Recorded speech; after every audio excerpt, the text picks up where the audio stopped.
The old tired man was sitting under a tree and patiently waiting for his son to arrive.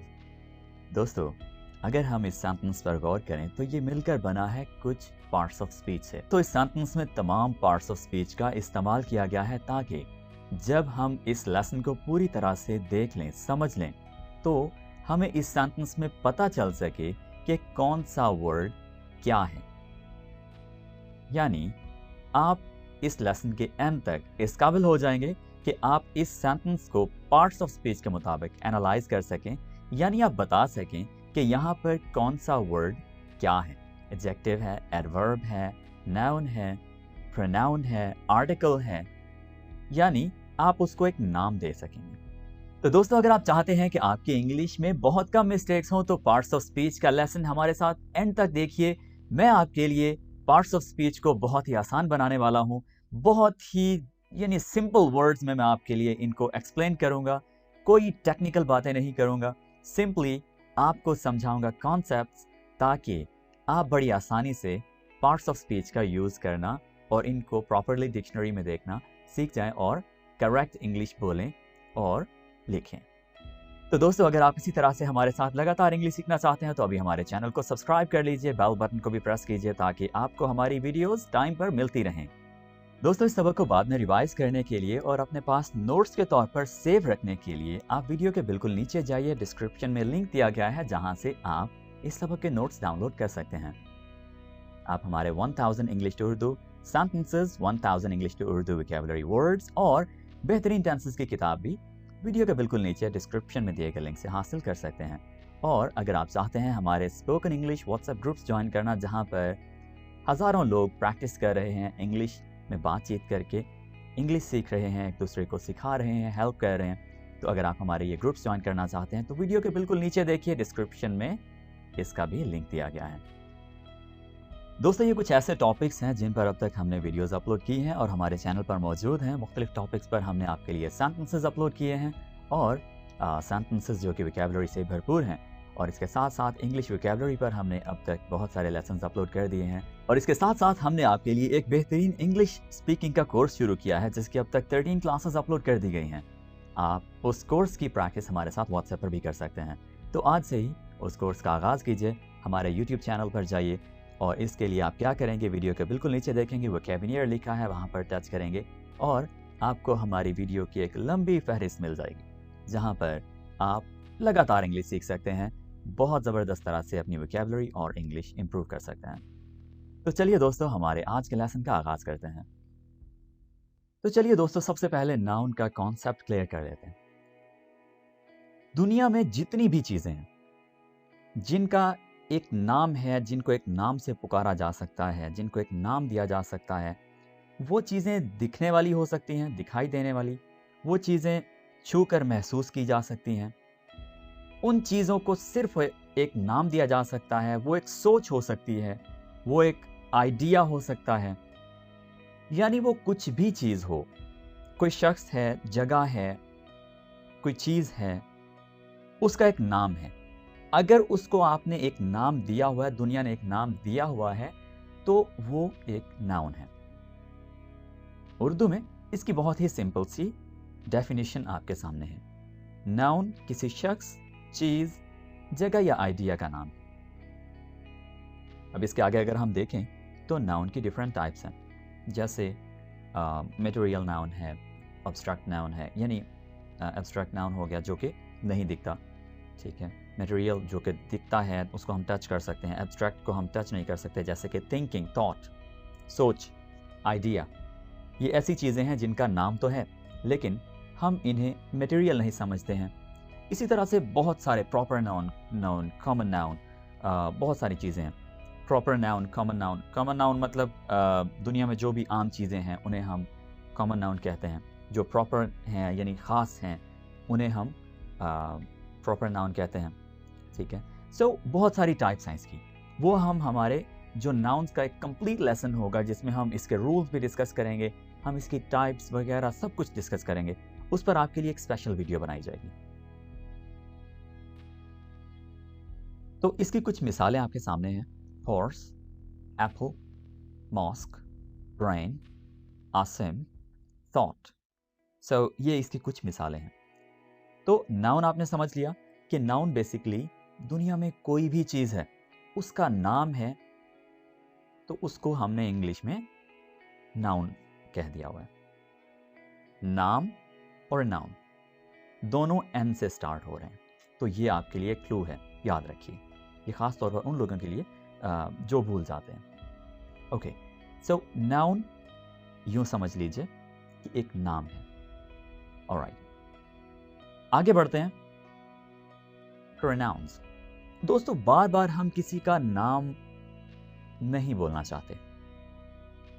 हम कभी उसके लिए word Urdu में वो यूज करते हैं, कभी हम चीज़ों के लिए वर्ड ये यूज करते हैं, कभी हम अगर ज़्यादा लोग हैं तो उनके लिए फिर से वो या उन्हें, इस तरह के वर्ड हम यूज करते हैं, हमें।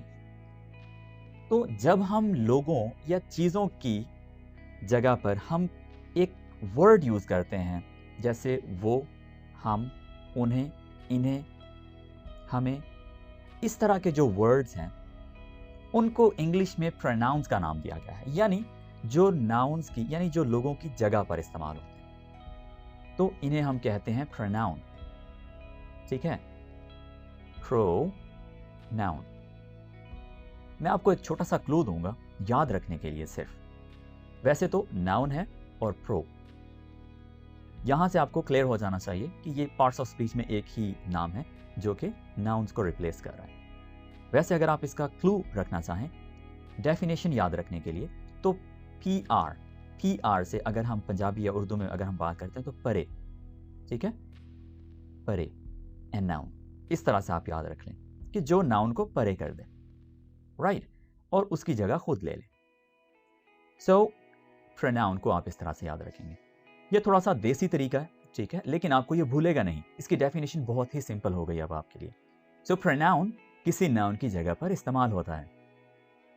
ये तमाम प्रोनाउंस हैं। प्रोनाउंस का एक टेबल है जिससे आपको ये तमाम चीज़ें बहुत आसानी से क्लियर हो जाती हैं। उस पर भी हम एक स्पेशल वीडियो आपके लिए बनाएंगे। ठीक है, पर्सनल प्रोनाउंस का टेबल होता है। Okay, so he, she, it, we, they, him, her, this, that and बहुत सारे और। ठीक है, सो ये हो गए प्रोनाउंस। प्रोनाउंस बेसिकली एसेज के लिहाज से भी अगर हम देखें तो एसेज में हम अगर अल्लामा इकबाल, कायद आज़म, कोई भी पर्सनैलिटी हैं, सेलिब्रिटी हैं, अगर हम उस पर ऐसे लिख रहे हैं तो क्या हम ये करेंगे कि हर सेंटेंस में यानी आधी लाइन पर उसका नाम लिखा होगा उस शख्स का? बिल्कुल नहीं। हम रेपिटेशन नहीं करना चाहते इतनी, तो इसलिए प्रोनाउंस का कॉन्सेप्ट आसानी के लिए लाया गया है। ये सिर्फ इंग्लिश में नहीं है, हर ज़ुबान में है। हर ज़ुबान और हर कम्युनिकेशन में आसानी देखी जाती है। ठीक है, सो प्रोनाउंस रेपिटेशन को कम करने के लिए हम यूज़ करते हैं। ओके, चलिए आगे बढ़ते हैं। एडजेक्टिव। एडजेक्टिव क्या है? एडजेक्टिव्स ये ऐसे वर्ड्स हैं जो कि मज़ीद बताते हैं हमें प्रोनाउंस के बारे में और नाउन्स के बारे में।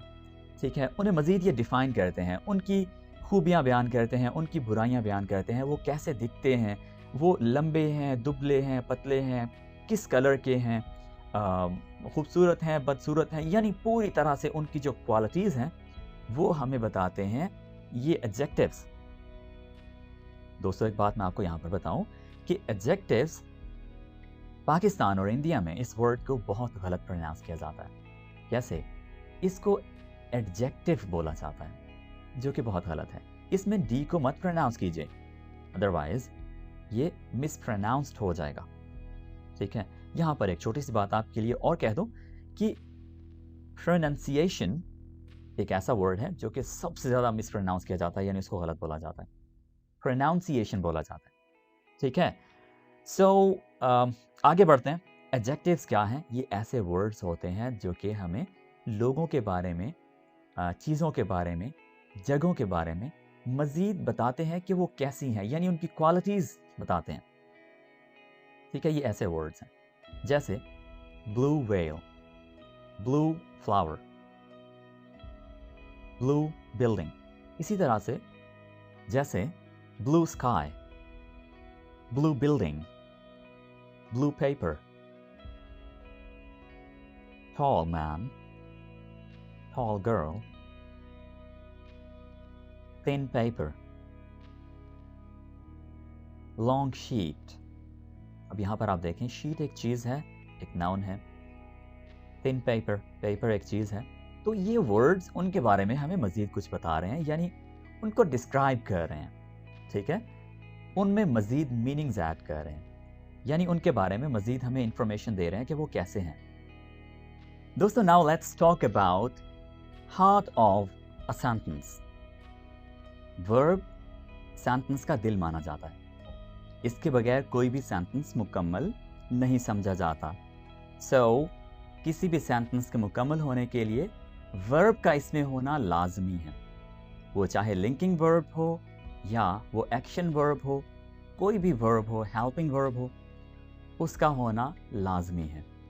ओके, सो हम वर्ब की टाइप्स और इसके बारे में मज़ीद डिटेल में बात करेंगे। स्पेशल आपके लिए एक वीडियो बनाएंगे जिससे आपकी वर्ब्स की तमाम कन्फ्यूजन्स और कंप्लीट कॉन्सेप्ट्स क्लियर हो जाएंगे, बेसिक से एडवांस लेवल तक। लेकिन अभी हम बात कर रहे हैं सिर्फ बेसिक कॉन्सेप्ट्स पर कि वर्ब है क्या। वर्ब बेसिकली एक्शन वर्ड्स हैं, या ये ऐसे वर्ड्स हैं जो किसी चीज़ के एग्जिस्ट करने को बयान करने के लिए यूज़ होते हैं। यानी वो चीज़ है तो उस चीज़ के होने को इंग्लिश में एक्सप्रेस करने के लिए, बयान करने के लिए जो वर्ड्स यूज़ हो रहे हैं वो वर्ब हैं। जैसे आई एम आसिम, यहाँ पर एम एक वर्ब है। यहाँ पर आप अगर गौर करें तो आई एम आसिम, क्या यहाँ पर कोई एक्शन आपको दिखाई दे रहा है?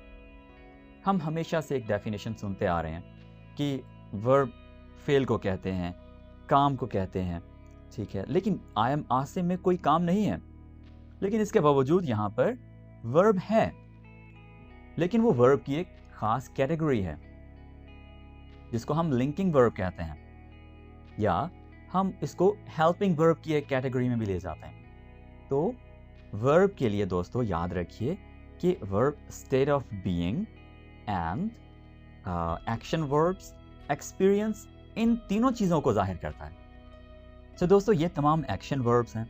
अब आप ये देखिए कि वर्ब बहुत एक वसी नॉलेज है इसका। जब हम इसकी मुकम्मल वीडियो देखेंगे तभी हम समझ पाएंगे कि वर्ब्स बेसिकली हैं क्या और इनके रूल्स क्या हैं, इनकी टाइप्स क्या हैं। तो इस पर हम एक स्पेशल वीडियो आपके लिए बनाएंगे जिसमें तमाम चीज़ें, तमाम कॉन्सेप्ट्स आपके लिए बहुत ही आसान बना दिए जाएंगे। सो फ़िलहाल के लिए आप इतना याद रखिए कि वर्ब्स सिर्फ और सिर्फ एक्शन वर्ड्स नहीं होते। ओके, ये स्टेट ऑफ बीइंग यानी किसी चीज़ के होने की हालत को भी जाहिर करते हैं। जैसे I am Asim, he is a doctor. Okay, अब वो डॉक्टर है, उसके होने को आई एम आसिम, मेरे आसिम होने को जो वर्ड जाहिर कर रहे हैं वो भी वर्ब्स हैं। Okay, so now let's talk about the next part of speech जो कि है एडवर्ब। दोस्तों याद रखें, जिस तरह से वर्ब है, अगर हम उसमें मज़ीद कुछ ऐड कर रहे हैं तो वो वर्ड्स जो वर्ब्स में मज़ीद कुछ ऐड कर रहे हैं उन्हें हम एडवर्ब्स कहते हैं। मेरी बातों पर गौर थोड़ा कीजिएगा, यानी जो वर्ड्स हैं उन पर गौर कीजिएगा। एडवर्ब्स वर्ब्स में मज़ीद कुछ मीनिंग्स ऐड करते हैं, कुछ मालूमात ऐड करते हैं। वो कैसे हो रहे हैं, कहाँ हो रहे हैं, किस वक्त हो रहे हैं, ये इस तरह की जो इन्फॉर्मेशन है वो मज़ीद हमें एडवर्ब्स देते हैं। एडवर्ब्स हमें 2 से 3 चीज़ों के बारे में, 2 से 3 पार्ट्स ऑफ स्पीच के बारे में इंफॉर्मेशन देते हैं, सिर्फ वर्ब्स के बारे में नहीं देते। याद रखिए, ये बहुत पुरानी डेफिनेशन है इसकी कि एडवर्ब्स वर्ब्स में मज़ीद मीनिंग्स ऐड करते हैं, उसको बयान करते हैं, यानी उसको डिस्क्राइब करते हैं। ये बहुत पुरानी डेफिनेशन है। आज मॉडर्न ग्रामर में डेफिनेशन बदल चुकी है। सो आप भी अपनी डेफिनेशन को अपग्रेड कीजिए। ये वर्ब, एडजेक्टिव या किसी और एडवर्ब को मज़ीद बयान करते हैं, ठीक है। एडवर्ब को खुद, वर्ब को और एडजेक्टिव को यहाँ पर AD से एडजेक्टिव बना, एडवर्ब और वर्ब। इसी एडवर्ब से आप तीनों वर्ड्स निकालिए, ठीक है? तो आपकी डेफिनेशन यहीं पर कंप्लीट हो जाएगी। AD से स्टार्ट हो रहा है एडजेक्टिव, वर्ब को भी मॉडिफाई कर रहे हैं और एडवर्ब इटसेल्फ को भी, ठीक है? यानी इनको ये डिस्क्राइब करते हैं। सो ये किस तरह के वर्ड्स होते हैं? मोस्टली तो इसके बारे में कॉन्सेप्ट ये है कि ly पर एंड हो रहे हैं। जैसे हमने एक मिसाल देखी, फास्टली, जो कि वर्ड एग्जिस्ट ही नहीं करता, लेकिन लोगों ने बनाया हुआ गलत इंग्लिश बोलते हैं। सो फास्ट वर्ड होता है, ठीक है, जो कि एडवर्ब है। कुछ एक्सेप्शंस हैं, यानी ऐसे वर्ड्स हैं जो कि एडवर्ब्स होते हैं लेकिन वो ly पर एंड नहीं होते।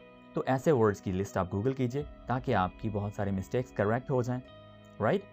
Okay, so loudly, always, never, late. अब देखिए, late, he came late, came verb है जबकि late एडवर्ब है, तो late ly पर एंड नहीं हो रहा। इसी तरह से never, neverly नहीं है। सो याद रखिए, एडवर्ब्स हमेशा ly पर एंड नहीं होते। ओके दोस्तों, सो एडवर्ब्स का कॉन्सेप्ट आई होप काफ़ी आपके लिए क्लियर हो गया होगा। तो डिक्शनरी में जब भी कोई वर्ड देखें, साथ में ये देख लें कि वो क्या है, यानी कौन सा पार्ट्स ऑफ स्पीच है, ठीक है? उसको शॉर्ट में हम POS आइंदा बोलेंगे, right? Okay, so adverbs I hope काफ़ी आपके लिए क्लियर हो गए होंगे। ओके, अब बढ़ते हैं preposition. Preposition is used before a noun, pronoun, gerund to show place, time, direction in a sentence. Preposition क्या करते हैं? हमें इन तीनों चीज़ों की प्लेस, टाइम, डायरेक्शन, यानी वो कहाँ हैं, उनका टाइम क्या है, उनकी सिमत क्या है, ये बताते हैं। ओके, सो ये कुछ इस तरह के वर्ड्स हैं, बहुत ही common. In, on, at, about, to, for, along, from, behind, beside, ये इस तरह के वर्ड्स हैं, ठीक है? प्रपोजिशंस हम आपके लिए एक्सप्लेन करेंगे बहुत डिटेल में, राइट? लेकिन इस वीडियो में इतना ही। आपको मैं एक छोटी सी मिसाल दे दूं। दो चीज़ें हैं, उनका आपस में ताल्लुक जाहिर करते हैं प्रपोजिशंस। जैसे टेबल पर माउस है, टेबल पर बुक पड़ी है, तो हम सेंटेंस क्या बनाएंगे? The book is on the table. हमने ये वाली प्रपोजिशन यूज़ कर ली, the book is on the table. इसी तरह से अंडर एक प्रपोजिशन है, the cat is under the table. The cat is under the table, बिल्ली मेज़ के नीचे है, ठीक है? सो दो चीज़ों को हमने लिया, table and cat, and then book and table. So इन दोनों चीज़ों के लिहाज से हमने एक दूसरे की पोजीशन बताई है, जगह बताई है, प्लेस, राइट? अच्छा, इसी तरह से टाइम, डायरेक्शन। जैसे दोस्तों, प्रपोजिशन के बहुत सारे रूल्स हैं जो कि हम मज़ीद डिटेल में प्रपोजिशन पर जो हम वीडियो बनाएंगे उसमें आपको सिखाएंगे। ओके, तमाम पार्ट्स ऑफ स्पीच पर हम एक एक वीडियो बनाएंगे जिसमें डिटेल में बेसिक टू एडवांस्ड आपको ग्रामर सिखाई जाएगी। ओके, सो अब बढ़ते हैं हमारे नेक्स्ट टॉपिक की तरफ, जो कि है कंजंक्शन। तो कंजंक्शंस ये क्या करते हैं? ये ऐसे वर्ड्स हैं जो कि वर्ड्स या ग्रुप ऑफ वर्ड्स को एक सेंटेंस में मिलाते हैं, आपस में मिलाते हैं, ठीक है? कंजंक्शंस अल्फाज या अल्फाज के ग्रुप को आपस में जोड़ते हैं। ये कैसे वर्ड्स हैं? इनकी क्या टाइप्स हैं? And, because, yet, therefore, moreover, since, or, so, until, but, and, etc. बहुत सारे वर्ड्स हैं जो कि कंजंक्शंस की लिस्ट में आते हैं। इसके डिफरेंट टाइप्स हैं। इसको डिटेल में हम हमारी इस पर स्पेशल बनाई गई वीडियो में डिस्कस करेंगे। दोस्तों, कंजंक्शंस की कुछ मज़ीद मिसालें आपको यहाँ पर बता दूँ। जैसे आपने बहुत फेमस सुन रखा होगा either or, neither nor, इसी तरह से such that और मज़ीद both and। एक एग्जाम्पल सेंटेंस आपके लिए बता दूं, जैसे I will eat either carrot or radish। I will study either computer science or English. तो दोस्तों, जो इंग्लिश में लेंथी सेंटेंसेस होते हैं, लॉन्ग सेंटेंसेस होते हैं, उनको बनाने के लिए हमें कंजंक्शंस लाजमी सीखना पड़ते हैं। अदरवाइज हम बिल्कुल सिंपल सेंटेंसेस बनाते रह जाते हैं, जैसे I am Asim, he is working. हम कभी भी बातों को जोड़ नहीं पाते, ठीक है। हम कभी भी सेंटेंसेस को आपस में मिला नहीं पाते, बहुत ही सिंपल सेंटेंसेस बनाते हैं, यानी 4-4, 5-5 वर्ड्स के मैक्सिमम हम सेंटेंसेस बनाते हैं, ठीक है। सो अगर हमें चीज़ों को आपस में मिलाना पड़ जाए तो हमारे लिए मुश्किल हो जाता है। सो कंजंक्शंस का यूज़ एडवांस लेवल तक लाजमी सीखिए। अगर आप एडवांस्ड कंपैटिटिव एग्ज़ाम्स में अपेयर होना चाहते हैं, या अगर आप एग्ज़ाम्स यानी टेस्ट मुख्तलिफ देना चाहते हैं, PPSC, FPSC और इसके अलावा जितने भी कंपैटिटिव टेस्ट्स हैं, CSS पर्टिकुलरली, सो कंजंक्शंस लाजमी सीखिए। अब बात करते हैं हमारे आज के आखिरी टॉपिक की, जो कि है इंट्रोडक्शन। दोस्तों, हम इमोशनल हों, हम सैड हों, हम बहुत ज़्यादा खुश हों,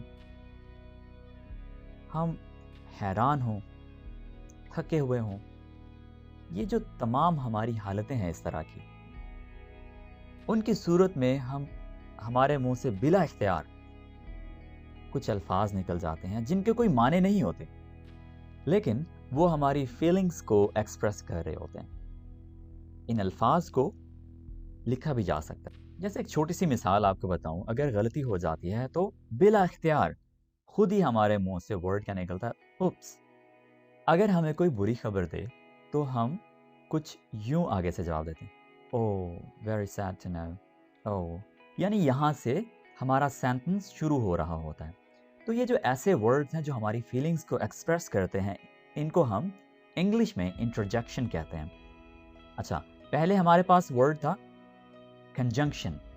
लोग गलती क्या कर देते हैं, वो इसको इंटरजंक्शन बोल देते हैं, जो कि बहुत गलत है। ये है इंटरजेक्शन, याद रखिए, स्पेलिंग याद रखिए, इंटरजेक्शन। ओके, सो इसकी डेफिनेशन याद रख लीजिए। Interjections express strong emotion and are often followed by an exclamation point. इस वर्ड को often भी बोला जाता है, गलत नहीं है, ठीक है, often and often. ओके दोस्तों, सो आई होप कि पार्ट्स ऑफ स्पीच के कॉन्सेप्ट्स आपके लिए काफ़ी आसान बन गए होंगे। अगर आपको ये वीडियो अच्छी लगी हो तो लाइक कीजिए, कमेंट कीजिए और हमारे चैनल को सब्सक्राइब कर लीजिए, ताकि आपको हमारी अपकमिंग वीडियोस जो कि ग्रामर पर, वोकैबुलरी लर्निंग पर, इंग्लिश सेंटेंसेस पर और इसके साथ साथ स्पोकन इंग्लिश के लेसन्स पर आपको हमारी मज़ीद वीडियोस टाइम पर मिलते रहें। Take care, bye for now.